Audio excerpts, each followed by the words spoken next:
Jeff Pelley was convicted for the killings. Prosecutors say he murdered his family in anger because he was not allowed to drive himself to his prom. Hey guys, my name's Brooke and I enjoy researching true crimes, strange occurrences, conspiracy theories, etc., and sharing my findings with like-minded and curious individuals. If you feel that you fit that description, please consider hitting the subscribe button down below. I post every single week. Without further ado, let's jump right into today's case. The Pelley family was your typical suburban family composed of Father Bob Pelley and Dawn along with their 5 children. They were a blended family. Bob and Dawn had originally bonded over the fact that they were both widows and subsequently single parents. It's speculated whether Dawn's husband took his own life via carbon monoxide poisoning after leaving a car running in a closed garage, or if it was an accident. Bob's wife passed away due to skin cancer in 1985. The two were introduced by a mutual friend and hit it off immediately, marrying only 8 months later. Bob brought his 17-year-old son Jeff and 14-year-old daughter Jackie into this new family, and Dawn brought her 3 daughters, Jessie, Janelle, and Jolene,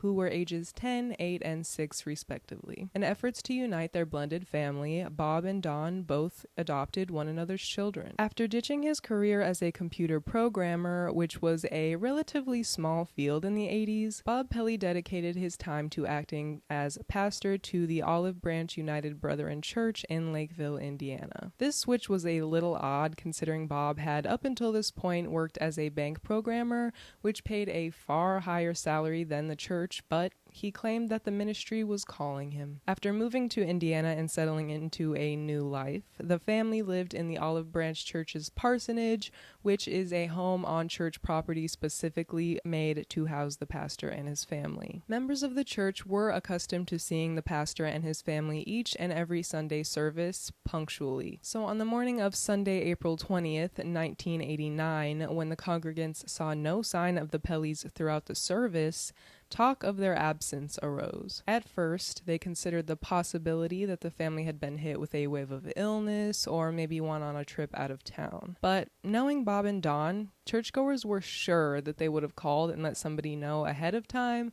especially considering Bob was meant to lead the service. Not wanting to jump to the worst case scenario, parishioners tried to think of every plausible explanation as to why the Pelley family no-called, no-showed that Sunday service. Still, they wanted to make sure that nothing was amiss, so they decided to pay the Pelley family home a visit. The first thing that they noticed was that the blinds of the home were still closed late into the morning/early afternoon, which was very out of character. They tried knocking and calling out to anybody in the house, but there was no answer. The group was feeling very uneasy at this point, with concerns for the family growing by the second. In a last-ditch effort to ensure that the family was okay, a member of the church reluctantly decided to return to the church, where he knew Bob kept a spare key to the home. Upon unlocking the front door and peeking inside, members immediately saw a gruesome scene in the hallway leading to the home's entrance. Bob Pelley was lying dead on the floor with 2 gunshot wounds to his chest and neck. Members of the search group were horrified to discover that the man who led their congregation each and every Sunday was lying dead, violently murdered at their feet. Without a second thought, they contacted 911 to report what they'd discovered. As help was on the way, the group continued throughout the house to see if any other members of the family had met with the same awful fate. They noticed that the light in the basement was on, which led them to further investigation. Dawn Pelley was found in a similar condition to her husband, lying dead on the basement floor at the foot of the stairway with fatal gunshot wounds. Her 2 daughters, Janelle and Jolene, were deceased on either side of her, and it appeared that Dawn had been trying to protect them at the time of their death. When police arrived, members of the church gave them a heads up as to the state of the home and its occupants, but they also pointed out the fact that the kids Jeff, Jackie, and Jessie Pelley were nowhere to be found. This led the church members and police to wonder if the children had been kidnapped and if they were alive or not. The thought also crossed their mind that perhaps these 3 were responsible for the murders and went on the run. With further investigation of the scene, police noticed that there was a gun rack near the front door with an empty space meant for a shotgun. They also discovered a stray bullet impacted within a nearby book, which was found to have belonged to the Pelley family, confirming the murder weapon and its origins. Downstairs in the basement, police found a pair of socks and a shirt that had recently gone through a wash cycle of the washing machine, as well as dampened washcloths in an upstairs shower. Police attempted to use luminol on the clothing and the bathroom to detect any signs of blood, but many soaps in the 80s contained chemicals that reacted similarly to blood when subjected to luminol. They firmly believed that the person responsible for these murders was so comfortable in the house that they took the time to clean up after themselves, even going as far as picking up all the shell casings aside from the one in the book. In addition, police found no evidence of a break-in or any items having been stolen. The house had been locked when the church members came to check on the family, which prompted the belief that somebody who lived inside of the house or had access to the house was responsible. To further this belief, Bob's body was positioned in such a way that he was standing facing the back of the house before being shot, indicating that the shooter approached him from either he and Dawn's bedroom or Jeff's bedroom. At the same time, authorities began searching for Jeff, Jackie, and Jesse. 9-year-old Jessie was the first to be located. She had spent the previous night at a friend's house and was really confused upon returning to her home and seeing her house surrounded by police officers and ambulances. She knew that something bad had happened, but it wasn't until authorities sat her down and had the difficult conversation of explaining that her parents and 2 of her sisters were gone. Being the strong little girl that Jessie was, she was able to fight through tears to help out police with locating her remaining step-siblings, despite just receiving some of the most horrific news possible. She told the police that her sister Jackie was away at church camp and that her brother Jeff was on a school trip to a theme park near Chicago. They were called to return to Lakewood, both to receive news of the untimely deaths of their loved ones, as well as to be questioned. During questioning, Jackie and Jessie admitted to having arguments with their respective step-parents. Dawn held traditional views on gender roles and attempted to instill these values in Jackie, who thought of them as being overbearing and restrictive. She didn't want to be subservient or to go out of her way to be overly modest. That wasn't the way that her biological mother had raised her to be up until that point. Jeff admitted that he and Dawn didn't have the best relationship either. They didn't hate each other by any means, but they rarely interacted with one another, and Jeff refused to call her mom. On the other hand, Jessie thought that her stepfather Bob was far too strict. His position as a preacher only reinforced his desire to have the seemingly perfect family, which created what felt like strict, unrealistic expectations for the kids. When they went to church, Bob didn't allow them to speak whatsoever. If they did, the kids knew that once they got home, they would be getting a spanking. Bob's own children even went on to admit that he was not an emotionally supportive parent whatsoever. He taught them to keep their emotions inside and didn't even allow them to cry or grieve outwardly in any way when their mother had passed away. Despite Dawn and Jeff's attempts at seamlessly combining their families, there was an obvious divide. Bob took a lot of disciplinary action against all of the children, but especially against his son Jeff. As a high school senior, Jeff was in that confusing stage between a boy and a man. He wanted to be independent, but he was still a minor and was required to live by his parents' rules, which he was none too pleased about. To rebel against his parents, as many teenagers do, Jeff started to get into some trouble. He was argumentative with both his parents and siblings. He would sneak out of the house, break into cars, forge checks, shoplift, and smoke marijuana. Bob not only wanted to keep his son on a good path for his son's own sake, but to maintain Bob's reputation as a strong leader in the community since he was a pastor. Jeff wasn't really going for it. Shortly before the murders, Jeff had gotten into trouble when he decided to steal $100 in cash and dozens of CDs from his friend's house. The family's friends didn't file any charges against Jeff. They just wanted their things back and an apology. But Bob was determined to teach his son that this behavior was unacceptable and would not be tolerated. Jeff's senior prom was set to take place that week, along with pre-prom dinner, after parties, and a class trip to Great Adventure theme park the following day. At first, Bob refused to let Jeff partake in any of these activities as punishment punishment for his theft. But eventually, he agreed to let Jeff go to only prom, so long as Bob was the one to pick Jeff up and drop him off. This is actually an important aspect of Bob's parenting that comes into play later. Even though Bob was a disciplinarian known for giving harsher punishments initially, the kids knew that he would eventually ease up and renegotiate consequences as soon as he cooled off. Still, Jeff was understandably upset. His senior prom was a once-in-a-lifetime experience. He already had plans on picking up his high school sweetheart Darla in a fancy Trans Am loaned by the neighbors, attending the pre-game dinner, dancing the night away at prom, and hitting up the various after parties, not being chauffeured around by his dad. Bob made sure that Jeff was unable to sneak out and proceed with these plans. He told the neighbors not to let Jeff borrow their Trans Am, and even went as far as physically removing parts from Jeff's Mustang so that he was unable to start the car at all. So when police discovered that Jeff had somehow driven himself to prom in his Mustang and attended all of the prom night activities as well as the class trip to Great Adventure, they were pretty sure they knew exactly who murdered these 4 members of the Pelley family and why. So sure, in fact, that they didn't bother to take any notes about the crime scene, collect any fingerprints, or do any forensic examination of the bodies to determine the exact time of their death. The bodies were autopsied eventually, but it was days after the crime when the bodies had already been refrigerated for quite a few days. Why would they do this, you ask?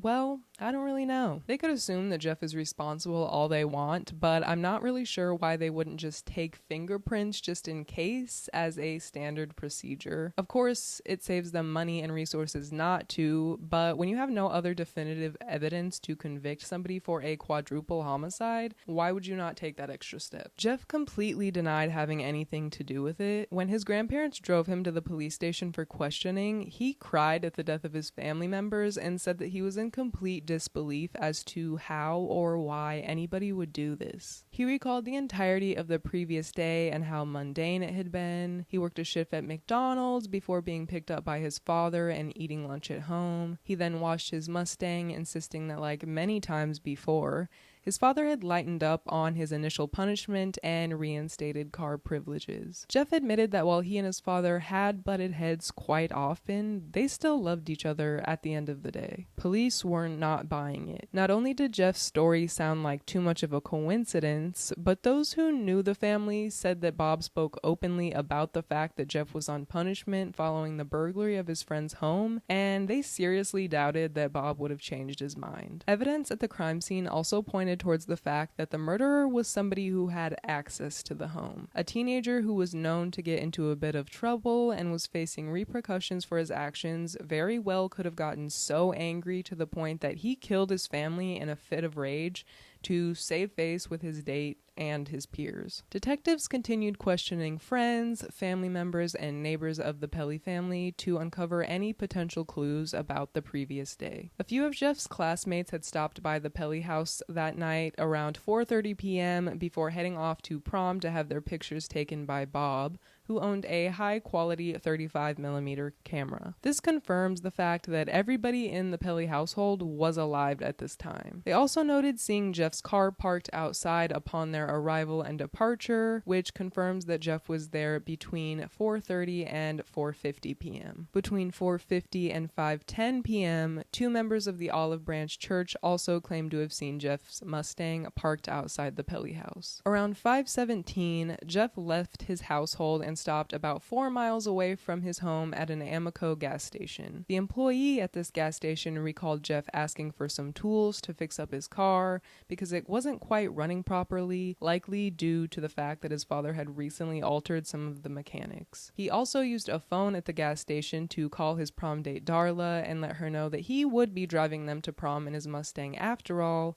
but that he would be a few minutes late. So if we add up all of these sightings of Jeff's Mustang together, that would mean that Jeff not only killed 4 of his family members, but completely cleaned up the crime scene himself and disposed of the murder weapon in only 20 minutes between the time his classmates left his house and the time that he left for the gas station. I'm talking rapid firing, picking up shell casings all over the place, taking a shower, getting dressed, cleaning out the tub, doing a load of laundry, packing up his tux, locking up the house, and dumping the shotgun all in about 20 minutes. He also would have had to reinstall the car parts that his father had removed to get it running, but it's possible that he could have done this before without his father seeing. All of this isn't impossible per se, but for a 17-year-old to seamlessly carry out a quadruple homicide without leaving any sort of solid evidence in this short time frame is pretty hard to believe. On top of that, you'd have to be pretty insane to just party the night away at prom and go to a theme park the next day, knowing that you just killed half your family. But this is true crime and crazier things have happened. Nonetheless, still a pretty unbelievable series of events considering Jeff isn't some highly trained assassin. Stranger still, Jeff's date Darla told police during questioning that while the couple was enjoying their class trip to Great Adventure earlier that day, Jeff had suddenly become paranoid. He told Darla out of the blue that he'd gotten a strange feeling like something bad had happened at home. When the funerals were held for the deceased members of the Pelley family, authorities noticed that Jeff seemed pretty stoic and very unemotional considering the circumstances. Grief does present itself in different ways, but let's also not forget that Jeff and his sister Jackie had grown up their entire lives up until that point, being taught to hide their emotions by their father. They were literally forbidden from crying when their mother died from cancer, but police just saw this as yet another indicator that Jeff was hiding something. As time passed and investigators continued investigating, they searched for any sign of the shotgun that had gone missing from the gun rack at the crime scene. They figured that Jeff had to have dumped the gun sometime between leaving his house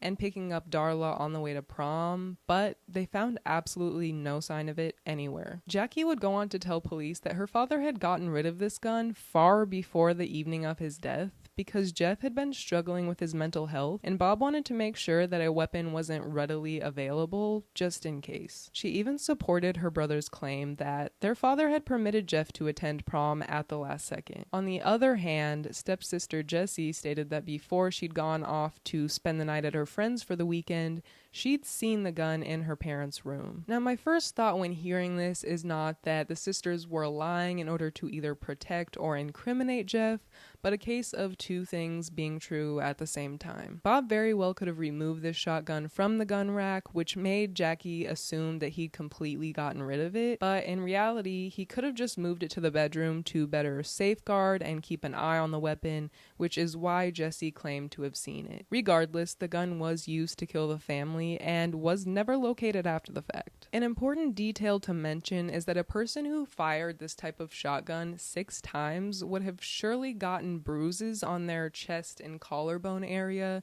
just from the sheer kickback of the weapon. One piece of evidence that the police did bother to collect was a photo of Jeff's chest, which was completely void of any strange markings or bruising. So despite authorities being so sure that Jeff was responsible for this crime that they didn't even collect the proper evidence, surprise, surprise, there was no solid evidence to warrant Jeff's arrest. So police just basically gave up on the investigation, fully believing that Jeff was guilty and getting away with murder. After things began to quiet down, Jeff, Jackie, and Jessie were all sent to live with different family members in separate states following the death of their parents and sisters. From that point on, life was pretty normal for Jeff. He briefly went to college before deciding to relocate to Fort Myers, Florida, where his family had briefly lived sometime in his early childhood. He became a successful computer consultant for IBM and found a woman to call his wife, with whom he had a son. Over the years, Jeff and Jackie hadn't really stayed in contact with Jessie in adulthood since they'd sort of had a rift in their adolescence, but one day Jeff decided to invite Jessie to visit him in Florida. During her visit, Jeff asked her who she believed killed their family members. Jessie was confused at this point because since she had only been 9 years old when this event took place, nobody had really taken the time to sit her down and explain the details of what happened. She just knew that her parents and sisters were dead. She had come to this conclusion, whether it be from her own mind or overhearing adult speculation at the time,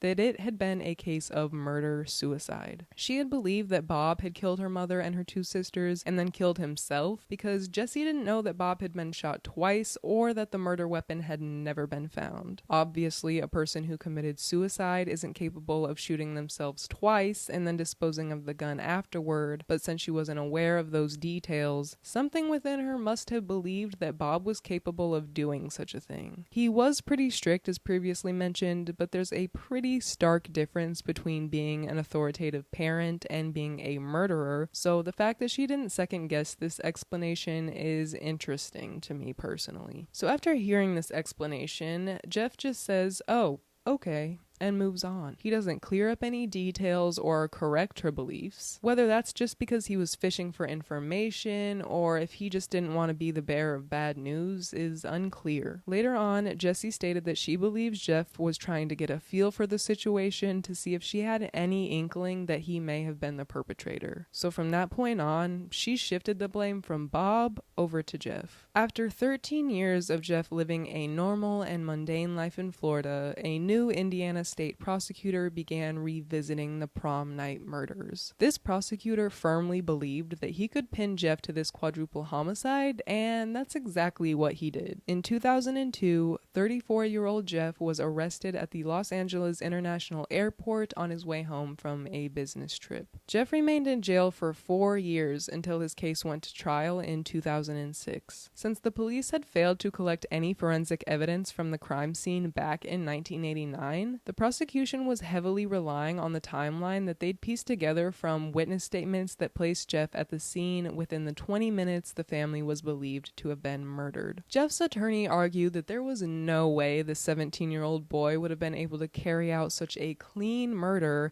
and get away with it in 20 minutes. Furthermore, Jeff showed no signs of acting strange at prom. His friends said he was being completely normal and having a good time. The only thing they found odd was how he claimed to have a bad feeling like something had happened at home while they were at the theme park. But despite being taught to hold back difficult emotions, his friends didn't believe that he could have acted so normal at prom after committing such horrific violence against his family. His sister Jackie wholeheartedly believes that Jeff is innocent and never would have pulled the trigger. She's created a website called Justice for Jeff, which aims to overturn his conviction and expose police incompetence and injustice resulting from her brother's case. But as I mentioned earlier, his stepsister Jessie stated otherwise, and the jury ultimately sided with this belief. They believe that Jeff Pelley killed his father and attended prom and killed his stepmother and stepsisters to get rid of any witnesses. Based solely on circumstantial evidence, Jeff Pelley was convicted of all 4 murders and sentenced to 160 years in prison. More recently, investigative journalist and host of the Counterclock podcast, Drea revisited this confusing case. She found that several witnesses had come forward stating that the real reason Bob Pelley ditched his computer programming career at the bank in Florida back in the 80s was because several employees of this bank had been caught laundering money for the Colombian cartel. They believed that Bob made this abrupt move to Indiana because he knew some more information about this laundering that he shouldn't have and wanted to distance himself from the entire operation out of fear for his family. One credible witness even told police that prior to his death, Bob had told her that he was afraid his family would be killed as a result of his past actions. To further this seemingly untapped potential motive, Bob had gone to a gun store that same day looking to buy a weapon. He didn't end up purchasing one, but it seems like too much of a coincidence that he felt the need to protect himself on that particular day. On top of that, a neighbor of the Pelleys had told police during initial questioning that around 5 p.m. on the night of the murders, she saw Bob Pelley in his driveway as she was leaving home to run errands. She saw him holding a shovel and talking to somebody in a black pickup truck that she didn't recognize. Now, this was a very small community of only about 500 people,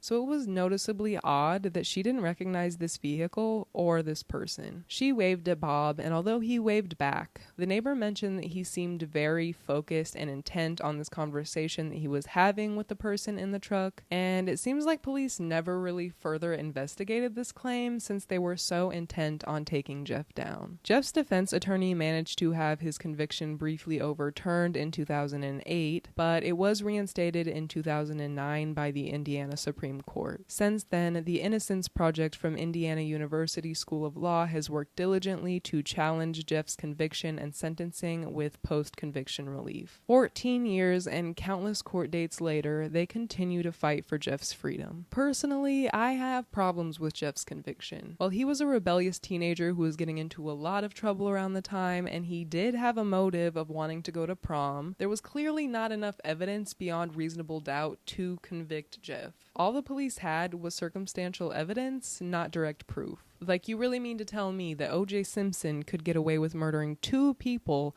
for lack of direct evidence, but when it comes to Jeff, they were just like, lock him up and throw away the key. Even though I think the police work in this investigation was laughable at best, and that the officers should probably be embarrassed by their investigative incompetence, let's not forget that Jeff was a 17-year-old impulsive kid who got caught for pretty much every other wrongdoing he'd ever committed. To go from a clunky teen delinquent to a skilled assassin capable of killing over half of his family in just 20 minutes seems highly implausible. Not to mention Bob's sketchy past at his former employer in Florida, his visit to the gun store that day, and the neighbor's account of the suspicious black truck in the driveway around the exact same time that the family was murdered. Police just skipped right over that one, huh? It's honestly really scary to think that something so horrible can happen, and then if you just so happen to look suspicious, you can not only have to deal with that horrible thing, but you could possibly be imprisoned for the rest of your life without any actual proof. Not to mention the fact that if another person did carry out this murder, they're just walking around out there without a care in the world because police didn't bother to look any further than Jeff. Whether or not Jeff did this, I think the police really dropped the ball with this one, and I can't believe this man has been sitting in prison for any amount of time without actual proof. It's truly crazy and just furthers my distrust in our legal system. Anyways, do you think that Jeff really killed his family in order to attend prom that night? Or do you think Bob moved his family to Indiana knowing that he'd put them in danger, yet failed to avoid it? I'd love to hear your guys' thoughts down below in the comments. If you made it this far and would like to see me here again every Monday, don't forget to subscribe and hit the notification bell so you never miss out on an upload. Thank you so much for watching, and I'll see you next time. Bye!